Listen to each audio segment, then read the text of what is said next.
Well, good evening, visitors. Welcome to the Australian War Memorial's last post ceremony.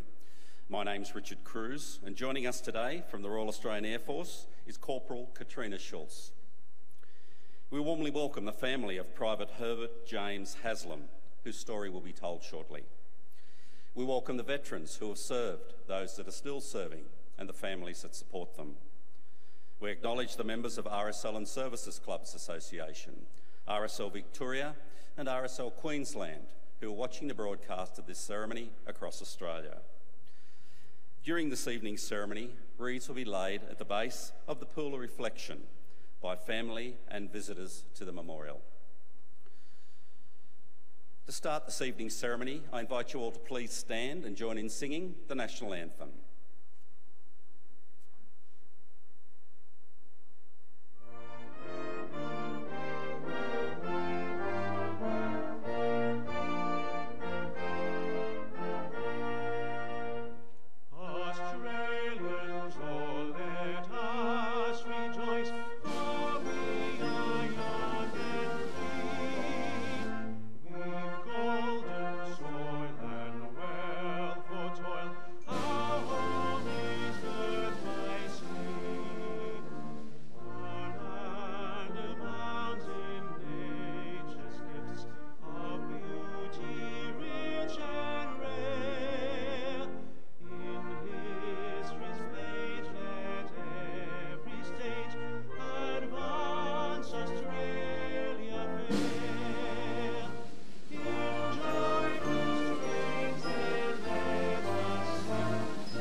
If you're able, please be seated.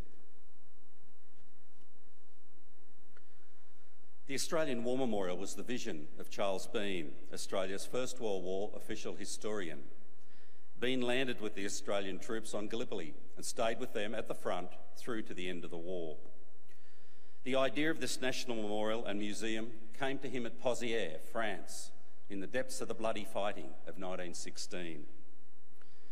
Bean's idea was that this would be a place where families and friends could mourn loved ones buried in faraway places. It would also be a place that could help all Australians understand what these men and women had endured and what they had done for us. Bean's vision, to which we remain true, is best expressed as inscribed in the entrance to the memorial's galleries. Here is their spirit in the heart of the land they loved, and here we guard the record which they themselves made. Tonight we'll read the story behind just one of those on the Roll of Honour, which lists the names of more than 102,000 men and women who have given their lives for us in war and operations over more than a century. But first we present a lament, Flowers of the Forest. Wreaths or floral tributes will now be laid at the base of the Pool of Reflection.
Today we remember and pay tribute to Private Herbert James Haslam.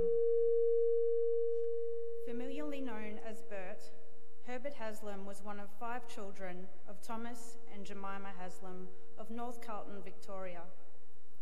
His father was a bank officer and for many years a well-known bowler and captain at the Williamtown Cricket Club's second 11. Thomas Haslam was known to be a most undemonstrative man, and perhaps for that reason we know little about his son's early life. We do know, however, that he followed in his father's footsteps, becoming a bank teller when he finished school. Haslam enlisted in the Australian Imperial Force in August 1915, and after a period of training in Australia, he posted to the 29th Battalion. He left for Melbourne on the troop ship Ascanius on the 10th of November 1915 and was sent to Egypt, where he continued his training. From Egypt, he was sent to France, arriving in June 1916. Just over a month after arriving in France to fight on the Western Front, the 29th Battalion was called into action near the French village of Fromelles. The operation was a disaster, with Australian forces suffering its heaviest casualties sustained in an Australian military in a 24-hour period. More than 5,530 men were killed, wounded, or missing. The 29th Battalion had had some success capturing German trenches, but 12 hours after capturing them, the men were forced back to their own lines for want of ammunition and water. One of those who failed to return was Private Herbert Haslam. There were vague reports that he had been killed by an arterial shell. Soon after the battle, it was confirmed that he had been killed in action when his identification disc was returned to the AIF by German authorities, who had retrieved the disc from Haslam's body when burying him. Herbert Haslam was 26 years old. In 2009, a mass grave was located at Pheasants Wood, close to the site of the battle. This grave had been used by Germans to bury British and Australian dead following the battle, and the grave had been missed in the years following the war when battlefield cemeteries were constructed and formalised. In 2011, Private Bert Haslam's body was identified using DNA testing. It now lies in a newly constructed Commonwealth War Graves Commission cemetery in Fromelles. His name is listed on the Roll of Honour on my right, amongst almost 62,000 Australians who died while serving in the First World War. A photo of his headstone is displayed today beside the pool of reflection. This is but one of many stories of service and sacrifice told here at the Australian War Memorial. We now remember Private Herbert James Haslam, who gave his life for us, for our freedoms, and in hope of a better world.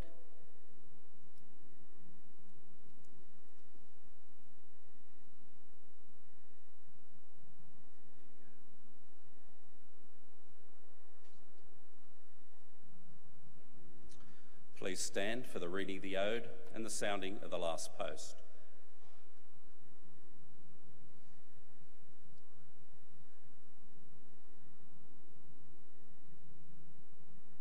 They shall grow not old as we that are left grow old. Age shall not weary them, nor the years condemn. And at the going down of the sun and in the morning, we will remember them. We will remember them.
lest we forget.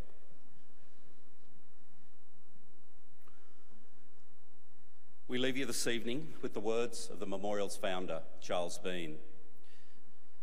Many a man lying out there at Poziere or in the low scrub at Gallipoli, with his poor, tired senses barely working through the fever of his brain, has thought in his last moments, well, it's over.